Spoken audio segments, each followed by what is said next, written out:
Salve galera, eu sou o Sky e hoje estou aqui antes do vídeo para eu pedir like, se inscreverem no canal e compartilharem o vídeo, beleza? E antes de mais nada, hoje eu vou ensinar vocês como aumentar o som dos seus vídeos pelo KineMaster, que é esse aplicativo aqui, ó. Beleza? Então bora pro vídeo.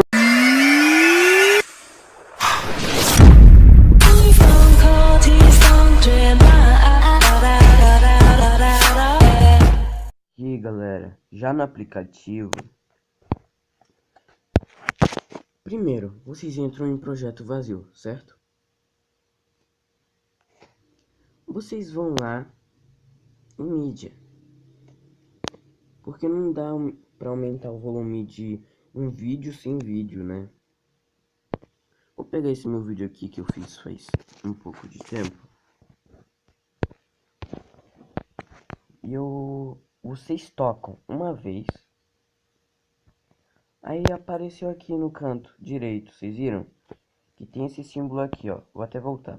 Aqui no canto direito. Vocês colocam no máximo. Se vocês quiserem, vocês diminuem se for muito alto o seu vídeo. Mas antes eu vou fazer uma comparação. Primeiro sem áudio, deixar no 100. Depois com áudio, vou deixar no 200. Ó. Salve galera, eu sou o Sky. Eu estou aqui antes do vídeo. Agora aqui, ó.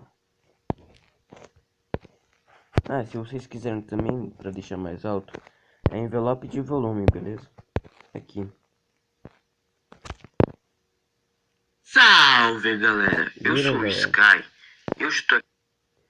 Então galera, deixem like, se inscrevam e compartilhem o vídeo, beleza? Então valeu, falou e fufu.